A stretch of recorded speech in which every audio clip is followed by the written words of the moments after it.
안녕하세요. 안녕하세요. 안녕하세요. 예, 오늘은 저기 2월달 저희 첫 단정 인터뷰로 말랑 목장의 김성원 목사님 모셨습니다. 네, 안녕하세요. 말랑목장을 섬기는 김성원입니다. 예, 오늘 이렇게 어려운 자리에 와주셔서 감사합니다. 네, 예, 감사합니다. 예, 불러주셔서 감사합니다. 목자님, 그러면 미국에 오시기 전에 혹시 한국에서 하나님에 대해서 조금이라도 알고 계셨어요? 하나님에 대해서는 전혀 몰라요. 예수님이 누군지, 하나님이 뭐 누구신지 뭐 전혀 그런 감도 없었고 전혀 몰랐고 제 주위에 그런 교회를 다니는 친구가 있긴 있었는데 그 친구가 전혀 다른 삶을 살지 않았기 때문에 뭐 특별하게 교회에 대한 뭐 교회 다니는 사람 바로 살아야 된다 뭐 이런 생각도 없었던 것 같아요. 그냥 아무런 그런 게 없었던 것 같아요. 않았으니까. 제가 20대 초중반쯤에 어머니를 이렇게 잃게 됐어요. 갑작스럽게 의료사고로. 그게 어머니가 원래 되게 건강하시던 분이셨어요. 근데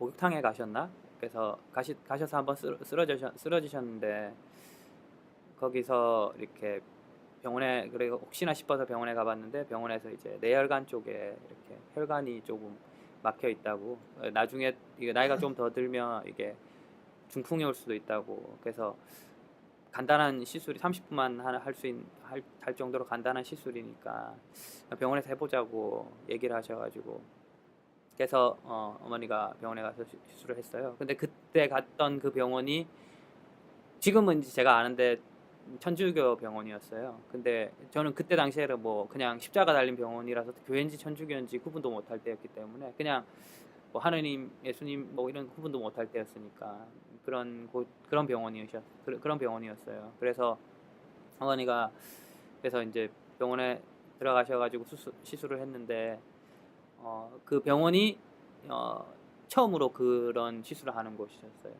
하는 곳이었어요.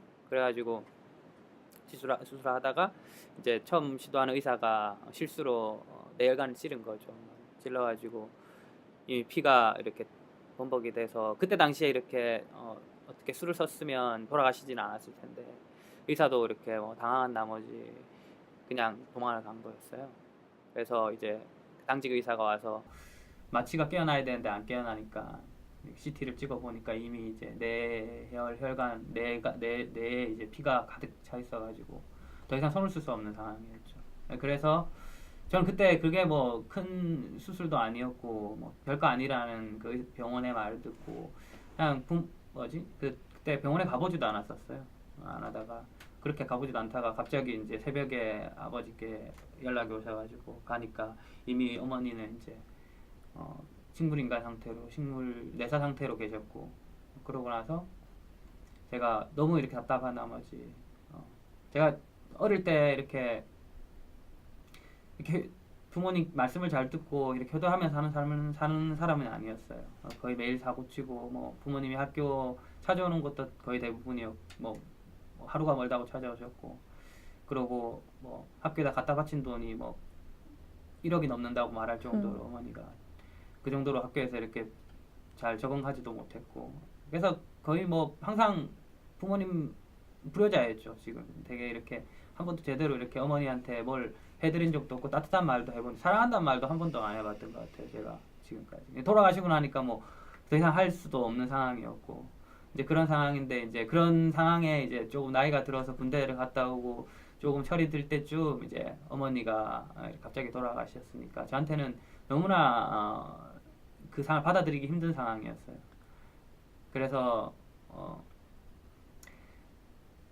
할 수 있는 게 하나도 없었어요.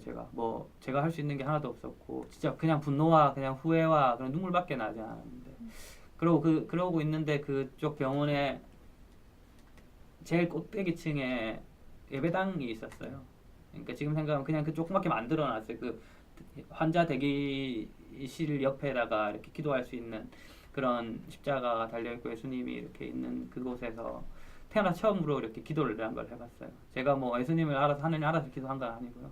그냥 누군가를 붙잡고 싶은 마음에 처음으로 이렇게 손을 잡고 무릎 꿇고 이렇게 기도를 했던 것 같아요. 다른 거는 모르겠지만 살려달라고 그래서 식물인간으로 돼도 좋으니까 그냥 살려만 달라고 이렇게 하나님 뭐 저는 모르니까 그냥 하나님 예수님 처음 부르고 그 다음에 부처님 뭐 알라 신 뭐 다 했던 것 같아요. 살아 계시면 목숨만 살려달라고 그렇게 기도를 했던 것 같아요.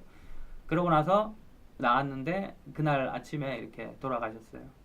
그래서 저한테는 신은 없다고 생각했어요. 뭐 하느님, 특히 그 십자가에 있는 그에 대한 하느님, 예수님, 그건 저한테는 절대 있을 수 있는 사람도 아니고 저한테 아픔을 준 곳이었기 때문에 저는 그 이후로는 정말 절대 믿지도 않았고 더 이렇게 기독교에 대한 안 좋은 감정을 가지게 됐던 것 같아요. 그때가 처음으로 기도라는 걸 해보실 때잖아요. 예, 그쵸? 그때 처음으로 제가 태어나서 처음으로 누군가한테 뭐 그런 건 했죠. 시험 치기 전날 달 보고 시험 잘 보게 해주세요. 뭐 그런 거는 마음속으로 이렇게 했는데 저는 그때도 기도할 때 달 보고 기도하기보다 내 스스로한테 기도했어요. 마음님이라고 기도했던 것 같아요. 네. 마음님, 제 속에 있는 마음님, 시험 잘 보게 해주세요. 뭐 잘 보게 해주세요 했지. 실제로 누군가에게 이렇게 무릎 꿇고 뭐빈 적은 처음이었던 것 같아요. 그때. 네, 그렇게 정말 어려운 시간을 이렇게 지내시고 나서 나중에 목장을 가셔서 이제 했을 때 하나님 그리고 이제 그게 기독교라는 걸 아셨을 때 좀 많이 힘드셨겠어요 그때 마음이.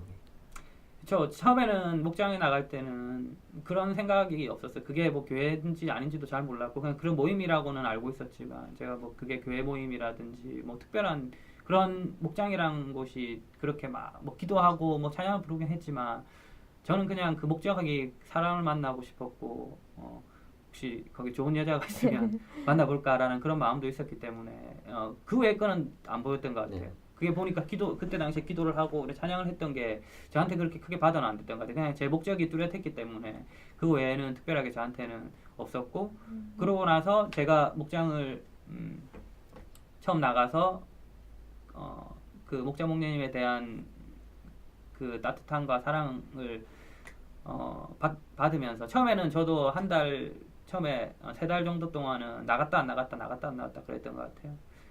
그냥 의리로 몇 번 나갔고 그러고 목장 목녀님께서 저한테 연락을 주시고 그렇게 했는데 저도 뭐 의심이 있었죠. 한국 사람이니까 모든 사람이 그렇잖아요.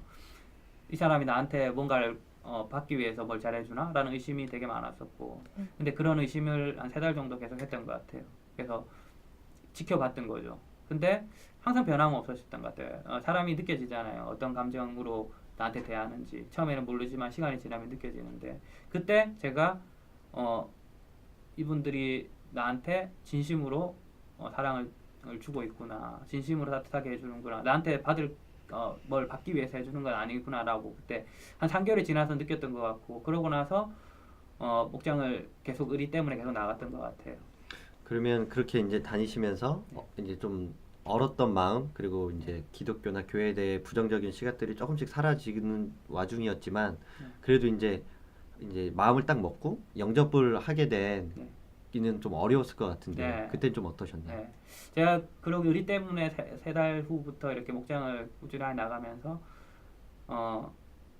목장 목녀님의 삶이 참 대단하다 생각을 했어요. 되게 행복하다고 그러시니까 되게 이상했어요. 저는 행복하다고 제 삶이 지금까지의 삶이 행복할 수 있는 거는 돈을 벌어야 된다는 생각이 다였어요. 그러니까 돈이 있어야지만 행복할 수 있다고 생각했어요. 돈이 있어야지만 아내도 행복할 수 있을 거라 생각, 자식도 행복할 수 있을 거라 생각, 좋은 차를 사는 거에 행복이라 생각했고, 좋은 직장을 다니고 좋은 집을 사면서 이렇게 남한테 베풀면서 살면 그게 행복하지 않을까. 돈이 있어야지. 그 생각만 하고 살았었지.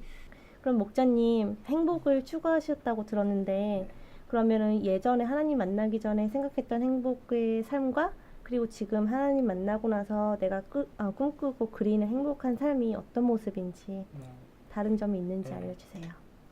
저는 예전에 예수님을 알기 전에 행복은 돈만 있으면 다 행복할 줄 알았어요. 그게 제 삶의 목표였어요. 행복하기 위해서는 돈을 벌어야 된다. 그래서 좋은 차도 타야 되고 좋은 집도 살아야 되고 그래서 그 돈으로 어려운 이웃도 도우면 그거면 예수님 믿는 사람이랑 안 믿는 사람이 뭐가 틀리냐는 그런 생각도 있었고 그래서 돈을 많이 벌기 위해서 미국 온 이유도 돈을 많이 벌기 위해서 왔고요. 예수님을 처음 목장에 나가고 이렇게 예수님을 조금씩 알게 되면서 저한테 충격이었던 게 바로 목장 목녀님의 삶이었던 것 같아요. 그분들은 제가 볼 때도 돈도 많지 않으셨어요. 돈도 많지 않으셨고 뭐 좋은 집에 좋은 차도 아니었던 것 같아요. 근데 매주 그 목장 식구들을 불러서 밥을 먹이시고 그것도 작은 인원도 아니고 매주 뭐 10명이 넘는 식구들을 밥을 먹이시고 또 평일날 불러주시고 그래서 그냥 그 친구들한테 모든 걸 이렇게 헌신하는 모습에 그분들이 또 그런 헌신하는 모습이 되게 행복하시대요. 그래서 저는 이해를 못했죠. 그게 왜 저게 그냥 힘든 일인데 왜 저게 행복할까? 저게 왜 행복할까? 다른 사람들 그냥 밥 해주고 먹이고 그냥 그런 건 일로 보였는데 예, 그게 일이고 그냥 뭔가 그러니까 뭔가 자기가 이익이 있으니까 하지 않았을까? 그런 마음, 그런 생각으로 의심을 하기 시작했는데 충격을 받았어요, 제가 그때. 아, 저렇게 사는데 왜 행복하다 그럴까? 저는 그렇게 알지도 못해 그런 삶을 사는 사람 본 적도 없는데 그게 행복하시다니까.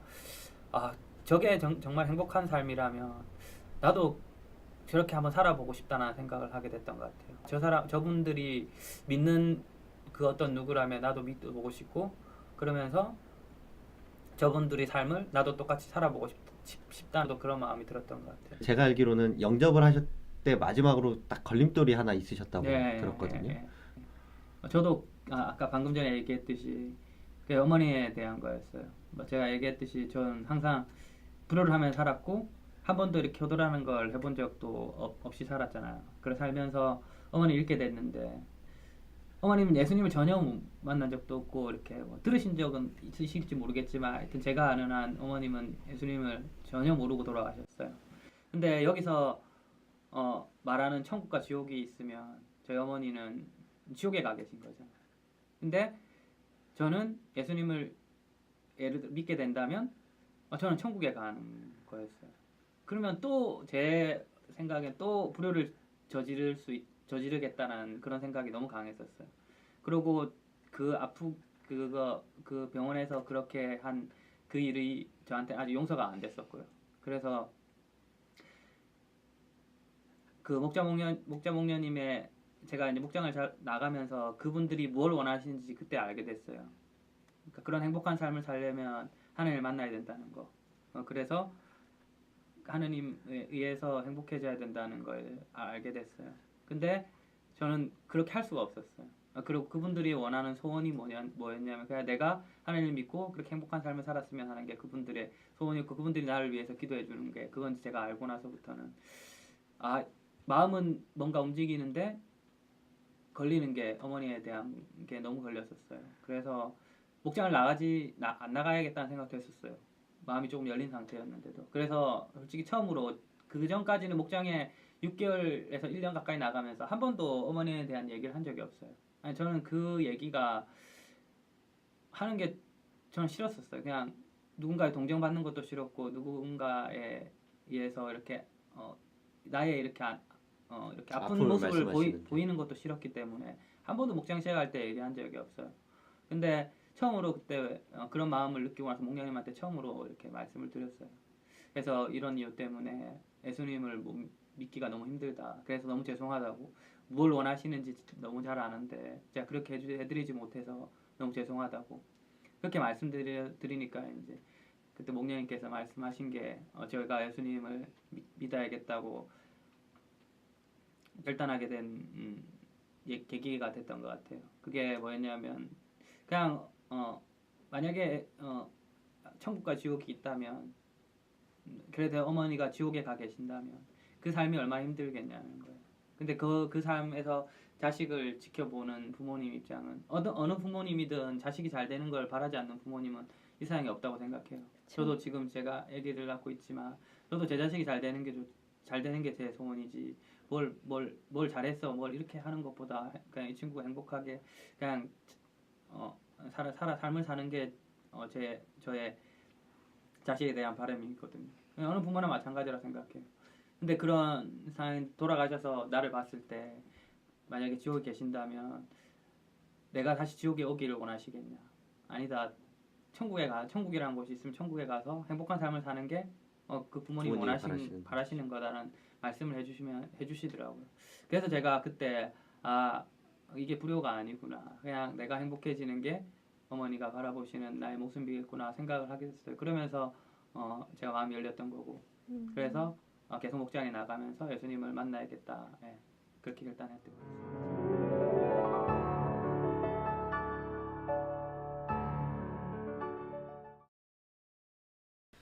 그러시면 이제 행복해지고 싶어서 이제 목자가 되셨잖아요. 네. 그 목자가 되셔서 요새 어떻게 행복함을 좀 느끼시나요? 네, 너무 행복해요. 평생 이거 하면서 살고 싶어요. 목자님께서 출타 네. 중이셨을 때 네. 처음으로 집을 오픈하고 사람들을 초대했었는데 그 모습을 보고 그때 이제 목자님 섬기셨던 목자님께서 되게 기뻐하셨을 것 같아요. 네, 뭐 기뻐하셨겠죠. 근데 뭐 저는 제가 태어나서 처음 해보는 이렇게 섬김이니까 뭔지 모르게 되게 기뻤었어요. 그냥 청소하는 것, 누구 손님을 초대하기 위해 청소하는 것도 기뻤고 누구를 위해서 음식을 한다는 것도 되게 기쁜 일인 걸 그때 처음 알았어요. 근데 뭐 그러면 다른 분들도 뭐 얘기할 수 있겠죠. 나도 지금 누구 할 때 되게 기쁘게 마음으로 한다고 할 수 있는데 저는 모르겠어요. 그냥 그게 하나님이 되게 기뻐하셨을 것 같은 생각이 들었어요. 그냥 그 마음 때문에 되게 많이 울컥울컥 했었어요. 음식을 준비하면서도. 그리고 뭔지 모르게 정말 이거는 뭐 하느님께서 저에게 주는 기쁨이라는 생각이 있었어요. 그래서 너무 섬기는 게 좋았고 그래서 그때 처음으로 나도 그 목자 목녀님이 섬기는 다른 모든 우리 교회 목자 목녀님들이 섬기시는 이유를 그때 조금이나마 제가 알게 됐던 것 같아요. 그러면서 저도 그러면 목자를 한번 해보고 싶다는 생각을 그때 처음 그렇게 처음으로 이렇게 생각해봤던 것 같아요. 그러면 지금은 이렇게 어떤 하나님께서 인도해 주실 거라는 큰 기대가 있으시겠네요. 네, 저는 제가 지금 예전 하나님 믿기 전의 삶이나 지금의 삶이나 어떻게 보면 별로 틀린 건 없어요. 그때도 힘들었고 네. 그냥 사는 게 힘들었고 지금도 그냥 사는 게 힘든 건 마찬가지인 것 같아요. 그리고 저도 지금 현재 직장을 찾고 있고 레이오프를 당해서 직장을 찾고 있는데 예전 같았으면 어떻게든 혼자 힘으로 해보려고 그랬을 것 같아요. 그래서 좌절도 많이 했을 것 같고 엄청 이렇게 어려운 상황 가운데 뭐라도 이렇게 나쁜 짓을 해서라도 뭔가라도 해보려고. 왜냐하면 내가 가지고 있는 내가 이렇게 처자식이 있으니까 내가 이렇게 놀 수는 없으니까 뭐 불법을 저질러서라든지 뭘 할 수 있는 걸 어떻게든 찾아냈을 것 같은데 지금은 그런 마음보다 그냥 하느님께 의지할 수 있는 게 너무 감사한 것 같아요. 그래서 제가 예수님을 이렇게 믿고 나서 제일 좋고 감사했던 것 중에 하나가 이렇게 어렵고 힘들 때 누군가 의지할 수 있다는 거, 그리고 그 의지 가운데 기대감이 있다는 거. 왜냐하면 제가 예수님을 믿고 나서도 엄청 쉽지 않은 일들이 되게 많았어요. 뭐 신부 문제, 결혼 문제, 뭐 또 살아가야 되는 문제, 그런 것들이 있었지만 그 순간순간 하나님께서 저한테 좋은 길로 안 해주신 적이 한 번도 없어요. 제가 예수님 믿기 전에 삶 가운데서도 휴스턴에 여기 오게 된 이유도, 그리고 지금 이제 목자 생활하는 이유도 다 하나님께서 지금 생각하니까 다 하나님께서 하나하나 계획해 주셨다는 말밖에 할 게 없어요. 저를 계속 기다리셨던 것 같아요. 제가 여기 휴스턴 땅에 불러주시고 하나님을 알게 하고 하나님 뜻대로 이렇게 살게 해주시기까지 오랜 시간 저를 기다려주셨다는 거. 그리고 제가 하나님을 알고 나서부터도 하나님께서는 하나님이 원하시는 계획대로 저를 계속 이끌어 주신다는 거. 그래서 제가 제 삶의 주인이 아니고 하나님이 제 삶의 주인이 돼서 제가 어렵고 힘든 가운데도 하나님이 저를 계획하신다는 그 믿음 때문에 이겨낼 수 있는, 그래서 제 삶이 더 행복하게 만들 수 있고 그걸 통해서 하나님 모르는 분들에게 좋은 영향을 끼칠 수 있게 해주시는 뭐 그런 분이지 않나. 뭐 아직 잘 몰라서 저는 잘 모르겠어요. 근데 절대 그냥 내버려 두시지 않는다는 확신을. 목자님 오늘 정말 좋은 말씀 감사드리고 간절히 목자님 통해서 하나님의 삶, 하나님께서 역사하시는 제가 이렇게 말씀 영접하는 자 자녀 삼은